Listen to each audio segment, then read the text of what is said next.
አሁን ላይ እንግዲህ ኢራን አሜሪካ እስራኤል የተኩስ አቁም ስምምነት ካደረጉ በኋላ በድጋሚ ጦርነቱ መጀመሩን ታውቃላችሁ። በዛም የተነሳ እንግዲህ አሁን ላይ ድርድር ለማድረግ እያቀዱ ይገኛሉ። እሱንና ሌሎች ከኢራንና አሜሪካ እስራኤል ጦርነት ጋር የተያያዙ የውጭ መረጃዎችን እንመለከታለን። ድርድሩ በይፋ ጀምሯል። ሰበር የተባሉ በርካታ አዳዲስ ዜናዎችን ይዤላችሁ መጥቻለሁ። እስከ መጨረሻው አብራችሁን ቆዩ። በኢሳት ዓለም በሙሉ አይኑን ፓኪስታን ላይ ተክሏል። ምክንያቱም ኢራንና አሜሪካ ታሪካዊ ድርድር እያደረጉ ይገኛሉ።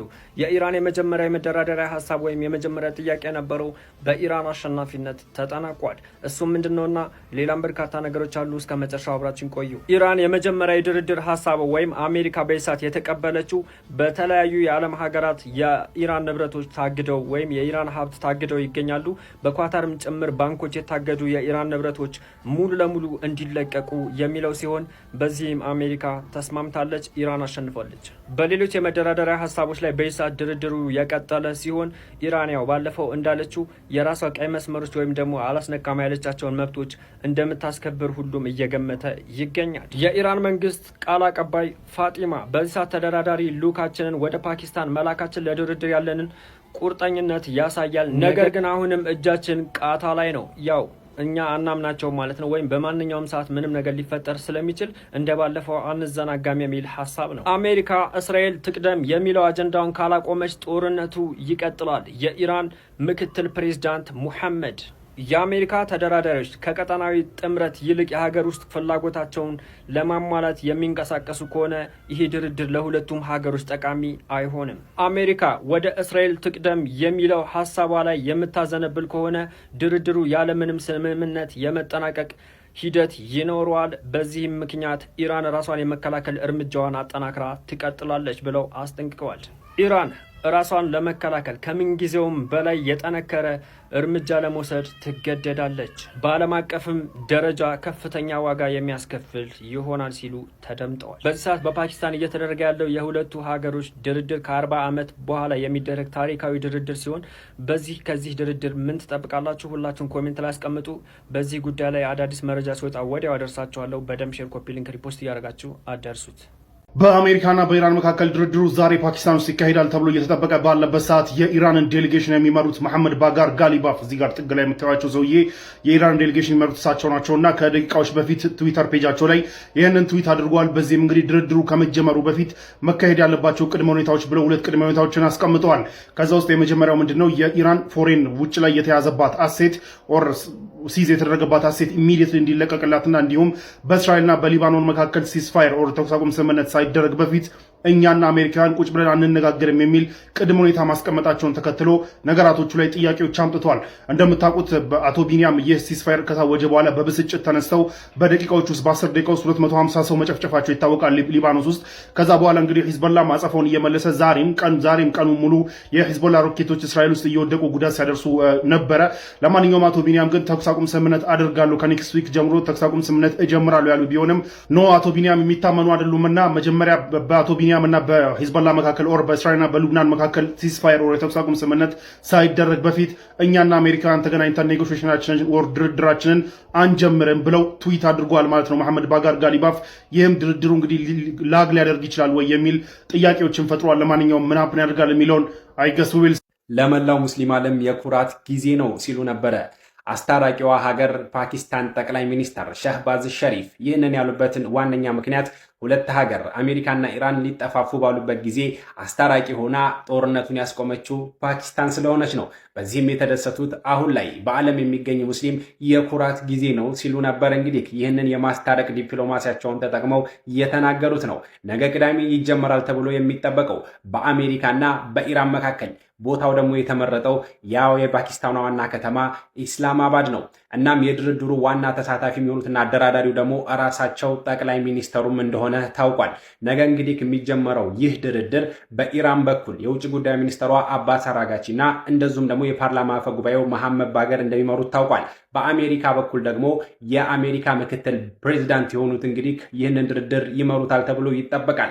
ነገር ግን ነገ ቀጥታ ሁለቱም ማለት ነው አካል በአካል እንደማይገናኙና በፓኪስታን መሪዎች አማካኝነት እንደሚገኝ ነው እንግዲህ ያሳወቁት። ቀጣይ ሂደቶቹን ደግሞ እናያለን ብለዋል። ነገር ግን ዛሬ እንደተናገሩት ከሆነ መላው ሙስሊም ዓለም የኩራት ጊዜ ነው፣ አስታራቂ ሆነናል ብለዋል። ለተመሳሳይ መረጃ የፕላስ ምልክቷን መጫናችሁን አትርሱ። አጸፋዊ ምላሽ ከኢራን እስራኤል እንዲሁም ደግሞ አሜሪካ በትብብር ዛሬ ጧቱን ኢራን ላይ ጥቃት ከሰነዘሩ በኋላ በዚህ ሰዓት እንግዲህ ኢራን ጥቃት ወይም ደግሞ አጸፋዊ ምላሿን ለመመለስ ዝግጅቷን ማጠናቀቋ ነው እየተነገረ የሚገኘው። ይህንን ተከትሎ እንግዲህ በእስራኤል ውስጥ የሚገኙ በተለይም ደግሞ በቴል አቪቭ አካባቢ በዚህ ሰዓት የሳይረን ድምጽ እየተሰማ ነው። እንደሚታወቀው እስራኤል እንግዲህ በትናንትናው ዕለት ሸልተሯን መክፈቱ የሚታወቅ ነገር ነው። ዜጎቹ እንግዲህ በዛ የቦምብ መከላከያ ሸልተር ውስጥ እየገቡ እንደሆነ ጭምር ነው መረጃዎች እየተዘዋወሩ የሚገኙት። ኢራንም እንግዲህ ከባድ የሆኑ ሚሳይሎች እንዲሁም ደግሞ በርከት ያሉ ቁጥር ያላቸው ሚሳይሎችን ወደ እስራኤል ታስወነጭፋለች በዚህ ጥቂት ሰዓታት ውስጥ ተብሎ ነው እየተጠበቀ የሚገኘው። ኢራንም እንግዲህ አጸፋዊ ምላሽ ለመመለስ ሙሉ ለሙሉ ዝግጅቷን ማጠናቀቋ ነው እየተነገረ የሚገኘው። በእስራኤል በተለያዩ አካባቢዎች ላይ እንዲሁም ደግሞ ሚሳይሎቹ ይወድቃሉ ወይም ደግሞ ሚሳይል ይተኮሱባቸዋል ተብሎ የታሰቡ አካባቢዎች ላይ እንግዲህ ነዋሪዎች ወደ ሸልተር እንዲገቡ ጭምር የሳይረን ድምጽ እየተሰማ ነው የሚገኘው። ኢራንም እንግዲህ በዛሬው ጥቃት ላይ ትልልቅ የሚባሉ ወታደራዊ አዛዦቿን፣ የኒኩለር ባለሙያዎች እንዲሁም ደግሞ በርካታ ሰዎችን በህይወት እንዳጣች ነው እየተነገረ የሚገኘው።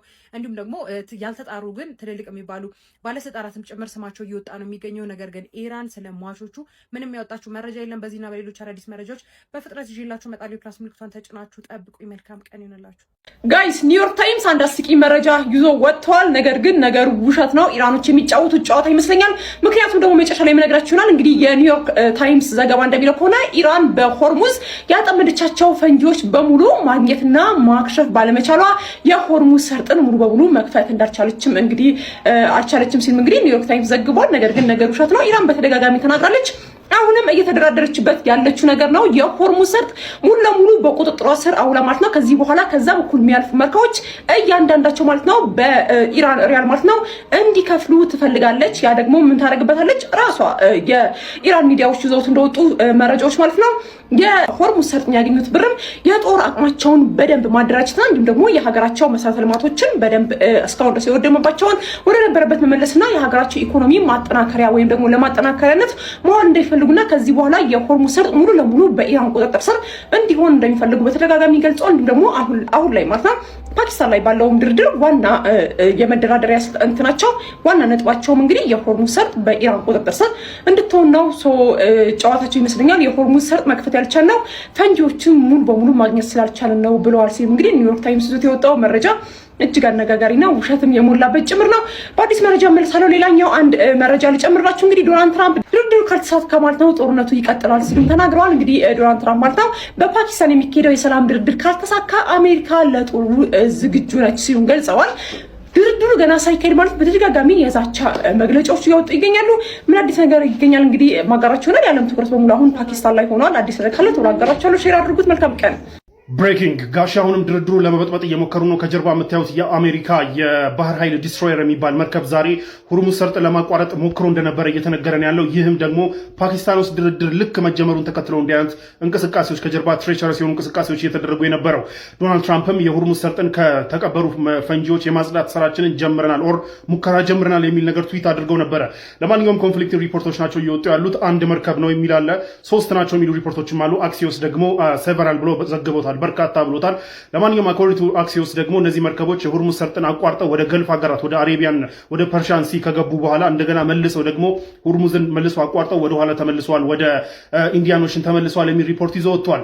ለዚህ ኤክስፕላኔሽኑ እንግዲህ ፐርሺያን ሲ ውስጥ ተከማችተው ያሉ የንግድ መርከቦች ምንም አይነት ስጋት እንዳይኖርባቸውና ማቋረጥ እንደሚቻል ለማሳየት ነው የሚል ኤክስፕላኔሽን ነው በአክሲዮስ በኩል ያለው። በሌላ በኩል የኢራን ፋርስ ኒውስ ደግሞ እንደዘገበው አንዲት መርከብ ነች ልታቋርጥ ሞክራ የነበረው ነገር ግን ተመልሳለች፣ አስጠንቀቀናት ተመልሳለች የሚል ነው። አኮርዲንግ ቱ ፋርስ ኒውስ እንግዲህ ያለው ዘገባ መርከቧን የኢስላሚክ ሪቮሉሽነሪ ጋርዱ እየተከታተላት ነበርና ሁርሙዝ ጋር ገና መድረሷን ተከትሎ ኢራን ላሉት ተደራዳሪዎች ይህ መልእክት መላኩን ፋርስ ኒውስ አስነብቧል። የኢስላሚክ ሪቮሉሽነሪ ጋርዱ ኢራን ውስጥ ፓኪስታን ውስጥ ላሉ ተደራዳሪዎች ይህንን ሪፖርት አቅርቧል። ፓኪስታን ውስጥ ያሉ የኢራን ተደራዳሪዎች ደግሞ በፓኪስታን አደራዳሪዎች በኩል ለአሜሪካ ለነ ጄዲ ቫንስ እዛ ላሉ ተደራዳሪዎች የመርከባችሁ ሁርሙዝ ሰርጥን ከሲስፋየሩን ጥሳ ሁርሙዝ ሰርጥን ለማለፍ እየሞከረች ነውና ኢሚዲየትሊ ማታስቆሙ ከሆነ ዊዚን 30 ደቂቃ ውስጥ በ30 ደቂቃ ውስጥ እንመታታለን ብለው እንዳስጠነቀቁ ታውቋል። አኮርዲንግ ቱ ሪፖርትስ እዛ የነበሩት ፓኪስታን ውስጥ የነበሩት የአሜሪካ ተደራዳሪዎችም ስለዚህ መርከብ ሙቭመንት እንደማያውቁ ነው እየተነገረ ያለው። እዛ ላይ ነው የሰሙት እነሱ ራሱ። ለማንኛውም እነሱ ደውለው እንግዲህ ይህን ጉዳይ እንዲቆምና የድርድር ሂደቱን ላይ እንቅፋት የሚሆን ነው ብለው ማስጠንቀቃቸውን ተከትሎ እንግዲህ መርከቧ እዚህ ጋር እንደምታዩት ፋርስ ኒውስ እዚህ ጋር እንደዘገበው ቀስት ያለበት ቦታ እዛ ሎኬሽን ላይ ከደረሰች በኋላ ዞራ እንድትመለስ ተደርጋለች ነው የሚለው ሪፖርት። ለማንኛውም ዲስትሮየር መርከብ ቁጥራቸው ያልታወቀ ኢደር አንድ ኦር በርካታ መርከቦች ለመቋረጥ ሞክረው የነበረ ቢሆንም መልሰው ግን ዞረው መውጣታቸው እየተነገረ ነው ያለው። ይህም ድርድሩ ላይ የተወሰነ እንቅፋት ለመፍጠር ሙከራዎች ናቸው ነው እየተባለ ያለው ማለት ነው። የኢትዮጵያ መርከብና የሆርሙዝ ሰርጥ የኢትዮጵያ መርከብ የሆነችው ጊቤ የሁለገብ ብትንጫኝ መርከብም ጦርነቱ ከመጀመሩ ከአንድ ቀን በፊት በሆርሙዝ ሰርጥ አካባቢ የሚገኘው የኤምሬት ጀበላሊ ወደብ ተሻግራ እንደነበረ ጭምር ተነግሮ ነበረ። ነገር ግን በዚህ ሰዓት ማለት ነው በመካከለኛው ምስራቅ ጦርነት ምክንያት እንዲሁም ደግሞ የሆርሙዝ ሰርጥ በመዘጋቱ ምክንያት አሁንም በአካባቢው ላይ ተቀርቅራ መቅረቷን እየተነገረ የሚገኘው ከአንድ ወር በላይ የቆየችው ይህች መርከብም እንግዲህ የሆርሙዝ ሰርጥ ተከፍቷል ቢባልም የጊቤ መርከብን ጨምሮ የተለያዩ መርከቦች በአካባቢው ላይ ተቀርቅረው እንዲሁም ደግሞ ቆመው እንደቀሩ ጭምር ነው እየተነገረ የሚገኘው። ኢራን እንደሚታወቀው የተለያዩ ክፍያዎችን ታስከፍላለች እንዲሁም ደግሞ መርከቦችን እየለየች እንደሆነ የሚታወቅ ነገር ነው። መርከቧ በዚህ ምክንያት በአካባቢው ላይ ቆማ እንደቀረች ጭምር ነው እየተነገረ የሚገኘው። የተለያዩ እንቅስቃሴ የተጀመሩ እንደሆነ ቢነገርም ግን የተለያዩ የኢትዮጵያዊቷን ጊቤ መርከብን ጨምሮ ማለት ነው የተለያዩ መርከቦች በአካባቢው ላይ ደርቀው መቅረታቸው ጭምር ነው እየተነገረ የሚገኘው። በዚህ ጉዳይ ላይ አዳዲስ መረጃዎች ይኖራሉ ወይ እንዲሁም ደግሞ የሆርሙዝ ሰርጥ በሚከፈትበት ሰዓት ማለት ነው በምን አይነት መንገድ ይተላልፋሉ የሚለው ነገር ለበርካታ ሀገሮች ውዝግብ እንደፈጠረ ነው። እንዲሁም ደግሞ ይተላልፋሉ ቢባልም እስካሁን ድረስ ግን በግልጽ ያለፉ መርከቦች እንደሌሉ ጭምር ነው እየተነገረ የሚገኘው። ከዚህ ቀደም ምናልባትም የፓኪስታን መርከብ አልፎ ሊሆን ይችላል የሚሉ መረጃዎች በድጋሚ ሲዘዋወሩ ነበረ። ነገር ግን አሁንም ማለት ነው የኢትዮጵያዊቷን መርከብ ጨምሮ የተለያዩ መርከቦች በአካባቢው በሆርሙዝ ሰርጥ እንዲሁም በተጨማሪ ደግሞ ለሆርሙዝ ቅርብ የሆኑ የተለያዩ ወደቦች ላይ ቆሞ እንዳሉ ጭምር ነው የተነገረ የሚገኘው። በዚህ ጉዳይ ላይ አዳዲስ መረጃዎችን የማገኝ ከሆነ አጋራችኋለሁ። በሌሎች መረጃዎች ግን በድጋሚ አሁንም ተመልሼ እመጣለሁ። መልካም ቀን ይሁንላችሁ። ማንም ያልነገራችሁ መረጃ ልንገራችሁ። እጅግ የሚያስገርመው ይህ ጦርነት ማለት ነው ምን ያህል ክህደት የበዛበት እንደሆነ ነው የምታዩት። እንደሚታወቀው አሜሪካና ኢራን ማለት ነው እየተደራደሩ በተወካዮቻቸው በኩል እየተደራደሩ ባሉበት በዚህ ሰዓት እንኳን አንድ የአሜሪካ አውዳሚ መርከብ ከፋጅራ ወደብ ተነስቶ ወደ ሆርሙዝ ሰርጥ ያመራ እንደሆነ ተገልጿል። ነገር ግን ነገሩ እንዲገታ ተደርጓል። እንግዲህ የፋርስ የዜና ወኪል ጠቅሶ ማለት ነው አልጀዚራን የዘገበው እጅግ በሚያስገርም ሁኔታ የኢራን ጦር ኃይሎችም አንድ የአሜሪካ አውዳሚ መርከብ ከፋጅራ ወደብ ተነስቶ ወደ ሆርሙዝ ሰርጥ ያመራ መሆኑ እንግዲህ ለኢራን ተደራዳሪ ልኡክም ማለት ነው አሳውቀዋል። ከዛ ካሳውቁ በኋላ ማለት ነው ኢራን የአሜሪካ አውዳሚ መርከብ ጉዞዋ የምትቀጥል ከሆነ በ30 ደቂቃ ውስጥ ማለት ነው ኢላማ እንደምትደረግም እንግዲህ ለፓኪስታን አደራዳሪዎችን ገልጸዋል። እንግዲህ ከዛ በኋላ ማለት ነው የአሜሪካ አውዳሚ መርከብ የኢራን ጦር ኃይሎች በወሰዱት ቁርጠኛ እርምጃ ወይም ደግሞ ባሳወቁት መሰረት ማለት ነው በፓኪስታን የሚገኘው የኢራን ልኡክ ማለት ነው በሰጠው ማስጠንቀቂያ ምክንያቱም ጉዞዋን እንዳቆመችም ተገልጿልና ምን ያህል ክህደት የበዛበት ድርድር እንኳን እያደረጉ ባሉበት ሰዓት እንደዚህ አይነት ነገሮች እየተከሰቱና ምን ያህል ክህደት የበዛበት ጦርነት እንደሆነም ጭምር ነው የምታዩበት።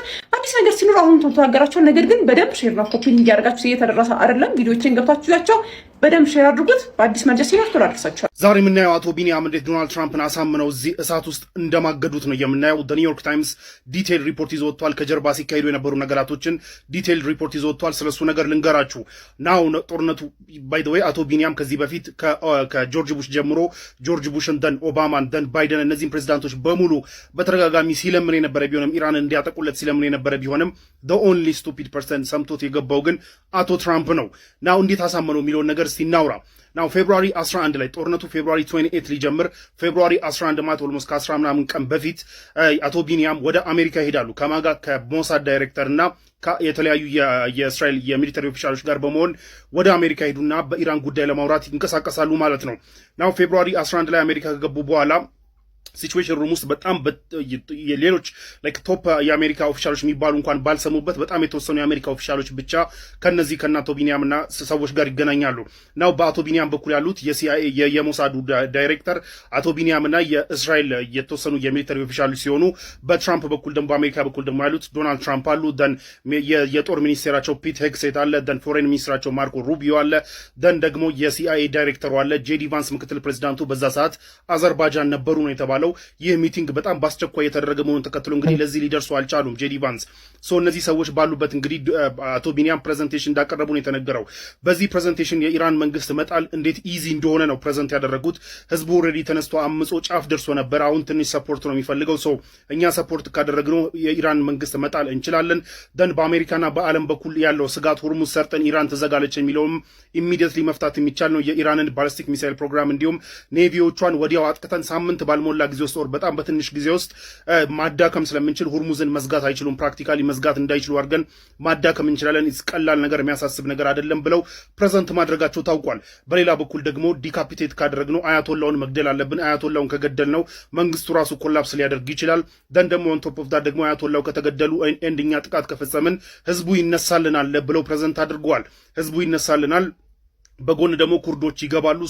የኢራን ሴኩሪቲ ፎርሶች እኛ ከላይ በአየር እያጠቃን እኛ ቢዚ እያደረግናቸው፣ በዚህ በኩል ህዝቡ ተነስቶ ቢዚ ሲያደርጋቸው፣ በዛ በኩል ደግሞ ኩርዶች ከፍቶ አናደር ግንባር ሲከፍቱባቸው፣ በእነዚህ ሶስት አቅጣጫዎች ስትሬን ሲደረጉ ሲወጠሩ፣ ኦን ቶፕ ኦፍ ዳት ደግሞ አያቶላው ሞተው ባለበት ሰዓት ይህ ሁሉ ነገር ሀፕን ሲያደርግ ኮላፕስ ማድረጋቸው የማይቀር ነውና ሁርሙዝ ይዘጋል ምናምን የሚባለውና እንዲሁም ወደ ጎረቤት አገራቶች ያሉ የገልፍ ስቴቶች ላይ ያሉ የአሜሪካ ስቴቶችን ያጠቃሉ የሚለው ስጋት ምንም እዚህ ግባ የሚባል ስጋት አይደለም የሚል ፕሬዘንቴሽን እንዳቀረቡ ታውቋል።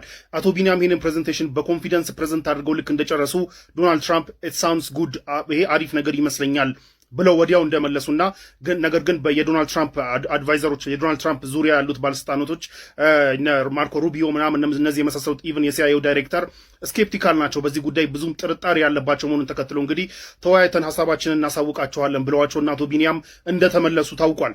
ያኑ ቀን ፌብሩዋሪ 11 ማታ ላይ እንግዲህ ያኑ ቀን ከስብሰባ በኋላ የሲአይኤው ዳይሬክተር ሲአይኤ አቶ ቢኒያም ያቀረቡትን ፕሬዘንት ተከትሎ ሲአይኤ ደግሞ ፕሬዘንቴሽን ተከትሎ ሲአይኤ ደግሞ የራሱ የሆነ ኢንፎርሜሽን አለው። ያንና ይህንን አስተያይቶ አናደር ሪፖርት እንዲያቀርብ ለነጋታው ለፌብሩዋሪ 12 ቀጠሮ የተሰጠውና ሲአይኤ አዳሩን እንግዲህ ያንን አሰስ ሲያደርግ እንዳደረ ነው የተነገረው። ናው ፌብሩዋሪ 12 ላይ እንግዲህ መልሰው ተገናኙ። እነዚህ የዶናልድ ትራምፕ ፎሬን ሚኒስትራቸው ማርኮ ሩቢዮ፣ ደን የጦር ሚኒስትሩ ፒት ሄግሴት እና ጄዲ ቫንስም ደግሞ ከሄዱበት አዘርባጃን ተመልሰው ተገናኙ ማለት ነው እና የሲአይኤው ዳይሬክተር ፕሬዘንት አደረገ። እንዲሁም ደግሞ በዚህኛው ሚቲንግ ላይ የአሜሪካ ቶፕ ጀነራል የሆኑት ጀነራል ዳን ኬንም እንደተገኙ የተነገረው ናው ይህ ፕሬዘንቴሽን ይህንን ፕሬዘንቴሽን ተከትሎ እንግዲህ ሲአይኤ ደግሞ የራሱን ፕሬዘንቴሽን ያቀርበዋል። ሲአይኤ የአቶ ቢኒያም ፕሬዘንቴሽን በአራት ከፍሎ ነው ያቀረበው። አንደኛው ዲካፒቴት ማድረግ አያቶላውን መግደል የሚባለው ነገር ይቻላል ብሎ ነው ሲአይኤም ያቀረበው። ሁለተኛው ደግሞ የኢራንን ሚሊተሪ ፓወር ማዳከም ይቻላል፣ ይሄ ኔቪዋን እና ባሊስቲክ ሚሳይል ፕሮግራሟን ማዳከም ይቻላል የሚለው እሱም ይቻላል ብሎ ሲአይኤ አሰስ እንዳደረገ ቀርቧል። ሶስተኛውና አራተኛው ግን ምንድነው? ሶስተኛው የህዝቡ ይነሳልና እንዲሁም ኩርዶች ይመጡልናል የሚባለውና የኢራን መንግስት መገልበጥ እንችላለን የሚለው ግን የማይሆን ፕላን እንደሆነ ኢቨን ሲአይኤ ፋርሲካል ብሎ ነው ፕሬዘንት ያደረገው። ፋርሲካል ማለት በጣም ሬዲክለስ የሆነ የሚያስቅ የሆነ እዚህ ግባ ማይባል ፕላን ነውና ይህ የሚያስኬድ አይደለም የሚል ነገር ፕሬዘንት እንዳደረገ ታውቋል ሲአይኤ። ከዛ በኋላ እንግዲህ በዚህ በኩል በዚህ በሲአይኤ ፕሬዘንቴሽን ተከትሎ የተለያዩ ሀሳቦችን ዶናልድ ትራምፕ ጠይቋል። እዛ ካሉት ውስጥ የማርኮ ሩቢዮ እንግዲህ ይህ ነገር እንደማያስኬድና ወደ ኢራን ወደ ድርድር ለመመለስ ማድረግ ያለብን ተጨማሪ ማዕቀብ፣ ፖለቲካልና ኢኮኖሚክ ማዕቀብ በመጣል ፕሬሸር በማድረግ እንዲመለሱ ማድረግ ነው ያለብን እንጂ ጦርነት አያስኬድም ብለው ሀሳብ ሰጡ። ጄዲ ቫንስ ምክትል ፕሬዚዳንቱም ጦርነቱን ሙሉ ለሙሉ እንደማይደግፉ ተናገሩ። ዋር ሚኒስቴሩ ፒት ሄግሴት የሚባለው ግን መዋጋት አለብን ነው ያለው። ይህን ደግሞ ዶናልድ ትራምፕ አንተ ነህ መጀመሪያ ያልከው ብሎ ባለፈውም በፕሬስ ኮንፈረንስ ሲናገሩ ታስታውሳላችሁ። በኋላ ዶናልድ ትራምፕ እንግዲህ ጀነራል ዳን ኬንን ሚሊተሪያችንስ ምን ይላል ብለው በጠየቁት መሰረት ጀነራል ዳን ኬን እስራኤሎች ብዙ ጊዜ እንደዚህ ፑርሊ ፕላን እንዲሆኑ በደንብ ፕላን ያልተደረጉ ፕሬዘንቴሽኖች ይዘው መጥተው ሴል ማድረግና በኮንፊደንስ በመናገር እኛን ወደ እንደዚህ ነገር ውስጥ ለመክተት እስካም ለማድረግ ይሞክራሉና ይሄ የሚታወቅ ነገር ነው ብለው እንደመለሱ ታውቋል። ይህ በዚህ እንዳለ እንግዲህ ከዚህ ሚቲንግ በኋላ ሲቪሊያን አመራሮቹ እነዚህ ሚኒስትሮቹ የራሳቸውን አሰስመንት እየሰሩ ባለበት ሰዓት ጀነራል ዳንኬን ደግሞ የሚሊተሪውን አሰስመንት እንዲያቀርቡ ታዘው ለፕሬዚዳንቱ መልሰው እንግዲህ በቀጣይ ቀናቶች ማቅረባቸው ታውቋል። በዚህም እንግዲህ እንዳቀረቡት ጀነራል ዳንኬን ለዶናልድ ትራምፕ ያቀረቡት ይህ ጦርነት የሚከፈት ከሆነ ባሊስቲክ ሚሳይል መከላከያ ሚሳይሎቻችን በጣም ትንሽ ናቸው፣ ዲፕሊት አድርጓል፣ ቁጥሩ የለንም፣ ሁርሙዝንም መቋቋም አንችልም፣ ሁርሙዝን ኢራኖች ከዘጉ መልሰን ማስከፈት አንችልም፣ የመሳሰሉ ነገራቶችን ፕሬዘንት እንዳደረጉላቸው ታውቋል። ዶናልድ ትራምፕ ግን የጀነራል ዳንኬንን ፕሬዘንቴሽን መቀበል እንዳልፈለጉና ኖ ያ ሁሉ ነገር ሁርሙዝ ሳይዘጋ እንዲሁም የእኛ ባሊስቲክ ሚሳይል መከላከያ ሲስተም ዲፕሊት ሳያደርግ በፊት የኢራን ባሊስቲክ ሚሳይል ፕሮግራምን እናወድሟል፣ እንዲሁም የኢራንን ኔቪ ሁርሙዝን ከመዝጋቱ በፊት ማውደም እንችላለን ብለው ዲስሚስ እንዳደረጉትና የጀነራል ዳንኬንን ፕሬዘንቴሽን እንዳልተቀበሉ ታውቋል። ጀነራል ዳንኬን ደግሞ እንደ አንድ ሚሊተሪ ኦፕሽኖች ከማቅረብ ውጪ ዶናልድ ትራምፕን ማዘዝ የማይችሉ መሆናቸውን ተከትሎ እንግዲህ ዝም እንዳሉ ነው የታወቀው። ከዛ በኋላ እንግዲህ ዶናልድ ትራምፕ የጀነራል ዳንኬንን ዲስሚስ አድርጓል። ዶናልድ ትራምፕ እዛ ጋር እየተነገረባቸው የነበረው ነገር ምንድነው? አንድ ላለፉት 47 ዓመታት ለአሜሪካ ውጋት ሆና የቀጠለችውን ኢራን ያለፉት 47 ዓመት ሙሉ ያለፉ የአሜሪካ ፕሬዝዳንቶች ኢራንን ማስተንፈስና ይህን ሬጂም መጣል አለመቻላቸውን ተከትሎ አይ ዊል ቢ ዘ ፈርስት ፕሬዝዳንት፣ እኔ የመጀመሪያውና ትልቁ ፕሬዝዳንት ሆናለሁ ኢራንን ማስተንፈስ የቻለ የሚል ኢጎ እንደነበረባቸውና ይህንን ማሳካት እንደሚፈልጉና ይህ እድል እንዳያመልጣቸው ሲፈልጉ እንደነበረ ነው እየተነገረ ያለው። ለዛ ነው የሚቀርብላቸውን አሰስመንቶች በሙሉ ወደ ጎን ሲያደርጉ እንደነበር የታወቀው። ይህ በዚህ እንዳለ እንግዲህ እስራኤሎች ሌላ ኢንፎርሜሽን ለአሜሪካ መላካቸው ታውቋል። እሱ ምንድነው? አያቶላው በቅርቡ ከቶፕ አድቫይዘሮቻቸው ጋር ስብሰባ ሊያደርጉ ነው። ኦፕን ዴይላት ኦፊሳቸው ስብሰባ ሊያደርጉ ነውና the only option ያለን ይሄ ነው፣ ይሄንን እድል መጠቀም አለብን፣ ይሄንን እድል ተጠቅመን መግደል አለብን አያቶላውን የሚል ነገር መቅረቡን ተከትሎ እንግዲህ እንደገና ፌብሩዋሪ 26 ጦርነቱ ፌብሩዋሪ 28 ሊጀመር 26 ላይ እንደገና ሲቹዌሽን ሩም ላይ እንደተሰበሰቡ ነው የታወቀው። እዛ ሲቹዌሽን ሩም ላይ ሲሰበሰቡ ግን ሁሉም አቋሙ ታውቋል። ጦርነት የሚፈልገውም የማይፈልገውም አቋሙ ታውቋል። ግን ተሰበሰቡ። የተወሰኑ ሌሎችም ባለስልጣናት እዚህ ላይ ተጠርተው ነበረ። ናው ይህ ነገር በዚህ ጉዳይ ምን እናድርግ ተብሎ ሲባል የዋር ሚኒስተሩ ፒት ሄግሴት ፕሬዘንቴሽን አቀረቡ። ጦርነቱን መዋጋት አለብን ብለው ደን ደግሞ ጀነራል ዳንኬን ደግሞ ጦርነቱን የምንዋጋ ከሆነ ደግሞ መጀመሪያ ልናጠቃቸው የምንችላቸው ፖዚሽኖች እነዚህ ናቸው ብለው ፕሬዘንት አደረጉ። ይህንን ተከትሎ እንግዲህ ያሉት ሌሎች ኦፊሻሎች ደግሞ ዶናልድ ትራምፕን ደግፈው መዋጋት ካለብን እንዋጋ ብለው ሀሳብ እንደሰጡ ታውቋል።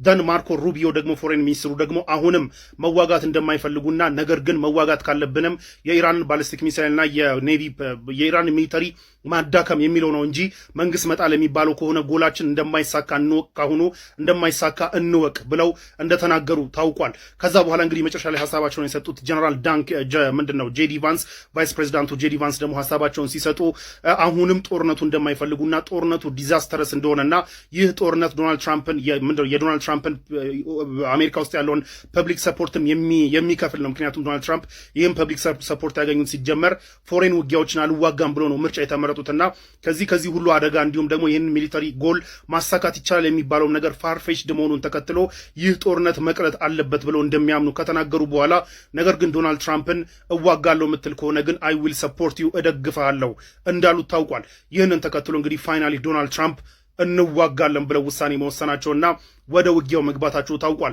ነገር ግን በዚህ አሁን በነገርኳችሁ ስቴፕ ውስጥ በሙሉ ሲነገሩት የነበረው ነገር እንዳለ እግር በእግር ነው ሀፕን ያደረጉት። ጦርነቱ ከተፈጠረ በኋላ እንደተባለው የኢራን መንግስት እንትን ሊል አልቻለም። ምንድነው ኮላፕስ ሊያደርግ አልቻለም። ህዝቡ ተነስቶ እንኳን ሊደግፈው ይቀርና ከጦርነቱ በፊት የተወሰነ ህዝቡ ይቃወሟል ሲባል የነበረው የኢራን መንግስት ህዝቡ ሙሉ ለሙሉ ተገልብጦ ደጋፊው ሆኗል። ኩርዶች ሊመጡ አልቻሉም። ሁርሙዝ ሊከፈት አልቻለም። የኢራን ሚሊተሪ ሊዳከም አልቻለም። ኢራን ሪጅን ውስጥ ያሉትን የዩኤስ ሴቶች መምታት ትችላለች። ይህ ሁሉ ነገር እንግዲህ መካሄዱን ተከትሎ አሁን ደግሞ ዶናልድ ትራምፕ እና አቶ ቢኒያም መቃቃር ውስጥ እንደገቡና ጭቅጭቅ ውስጥ እንደገቡ እየተነገረ ነው ያለው። ምክንያቱም አቶ ቢኒያም ፕሬዘንት ያደረገው ፕላን ኮምፕሊትሊ ፌል ማድረጉን ተከትሎ ማለት ነው። ለማንኛውም ይህ ፕላን ኮምፕሊትሊ ፌል ማድረጉን ተከትሎ እንግዲህ ድርድር አማራጭ የሌለው ነው ተብሎ ድርድር ሊካሄድ እንደሆነ ታውቋል ማለት ነው። ከጀርባ ያለው ፕላን ይሄ ነው። ሪፖርቱን ይዞት የወጣው ኒውዮርክ ታይምስ ነው። ፈርደር አንብቡት ግቡና። ይህን አንድ አሳዛኝ ቪዲዮ ተመልክቶ ደግሞ አንድ አሳዛኝ ልብ የሚሰብር ፖስተር ደግሞ ልብ የሚሰብር ፎቶ ተመለከቱት። እንግዲህ የምትመለከቷቸው ወደ ፓኪስታን የሄዱት ከኢራን ሳይድ ተወክለው ለድርድር ደግሞ ለተለያዩ ለንግግሮች ወደ ፓኪስታን የሄዱት እንግዲህ ሜምበር ኦፍ ፓርላመንት የሆኑት ሰው ናቸው እና የምትመለከቱት እንግዲህ ማይ ኮምፓኒንስ ኦን ዲስ ፍላይት ማለት ሚናብ 168 የተባለው ፍላይት ላይ አብሯቸው የነበሩትን ኮምፓኒናቸው ደግሞ አብሯቸው የበሩትን ህጻናት እያሳዩ የነበረበት ሰዓት ነው። እንደምታስታውሱት እንግዲህ በጥቃቱ የመጀመሪያ ሰሞኑ በጥቃቱ የመጀመሪያ ቀናት አካባቢ አንድ ትምህርት ቤት ላይ በደረሰ ጥቃት ማለት ነው እንግዲህ ከአሜሪካ ሳይድ በደረሰ ጥቃት 168 በላይ የሚሆኑ ህጻናት መሞታቸው ይታወሳል። ሚናብ 168 ያሉት ይህን በራ ለዛ ነው 168 ህጻናትን ለማስታወስና ብትመለከቱት እንግዲህ ቦርሳቸውና ጫማቸው የህጻናት ትክክለኛ የደም ስቴን ነው ደግሞ ትክክለኛ ደም ላያቸው ላይ ደግሞ ቦርሳቸው ላይ ያለው ደም እንግዲህ አምጥቶ አስቀምጦታል። እዚህ ጋር የምትመለከቷቸው የኢራን ውጭ ጉዳይ ሚኒስትር አባስ አራጋቺ ናቸው። ኢራን ዴሌጌሽን ነው ደግሞ የኢራን የድርድር ቲም የምትመለከቱት ሁለት ሰዎችን የያዘ ነው። በቃ ሁለቱ ናቸው መጥተው ሙሉ ድርድሩን የሚያካሂዱት ተብሎ የሚታሰበው የውጭ ጉዳይ ሚኒስትሩ አባስ አራጋቺና የሜምበር ኦፍ ፓርላመንት ደግሞ የፓርላመንት ስፒከር ደግሞ የፓርላመንት ተናጋሪ የሆኑት ሰውዬ